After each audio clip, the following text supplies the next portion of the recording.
नमस्कार सर्वांना, मी अनिता कांबडी गावरान चव संस्कृतीमध्ये आपलं सर्वांचं मनापासून स्वागत करते। चला तर आज मी तुम्हाला आमच्या गावाकडे बनवलं जाणारं भाकरीसोबत खाल्लं जाणारं भुजापीठ कशा पद्धतीने बनवतात ते तुम्हाला मी दाखवते। एका वाटीमध्ये मी भुजापीठ घेतलं, त्यानंतर हिरव्या मिरचीची चटणी, बारीक चिरलेला कांदा, कोथिंबीर आणि आपल्याला जसं लागेल त्याप्रमाणे पाणी। चला तर बनवूया। एका बाउलमध्ये मी पहिल्यांदा भुजापीठ काढून घेतलं, त्यानंतर त्याच्यामध्ये थोडं थोडं पाणी ॲड करत ते कालवून घेतलं।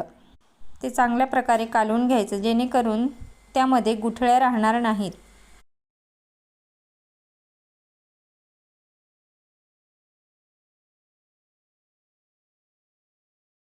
बघू शकता आपण थोडं थोडं पाणी घालून आपल्याला थोडंसं जाडच ठेवायचं आहे, कारण भाकरीसोबत खायला थोडंसं जाडच लागतं, त्यामुळे थोडं थोडं पाणी घालून चांगलं कालवून घ्यायचं।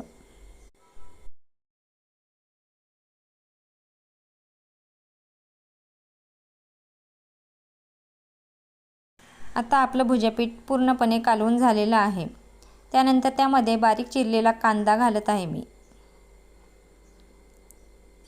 त्याच पद्धतीने थोडीशी हिरव्या मिरचीची चटणीसुद्धा टाकायची, आपल्याला जेवढं तिखट लागेल त्याप्रमाणे त्यामध्ये टाकून घ्यायची आणि हे पूर्ण मिक्स करून घ्यायचं, पूर्ण कालवून घ्यायचं।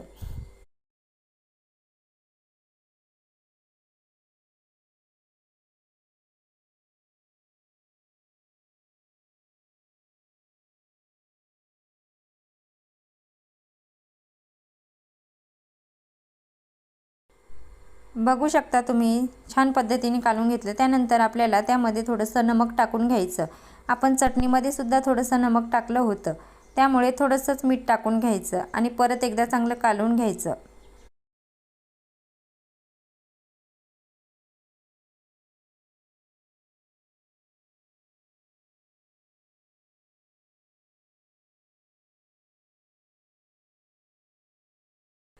अशा पद्धतीने चांगलं मिक्स करून झाल्यानंतर वरून चिरलेली कोथिंबीर टाकायची आणि परत एकदा मिक्स करून घ्यायचं।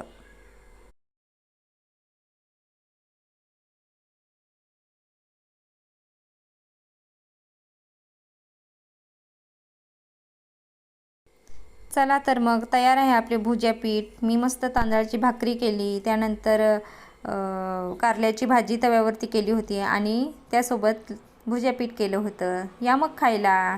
माझा व्हिडिओ तुम्हाला आवडला असेल तर नक्की लाईक करा, शेअर करा आणि सबस्क्राईब करायला विसरू नका। धन्यवाद।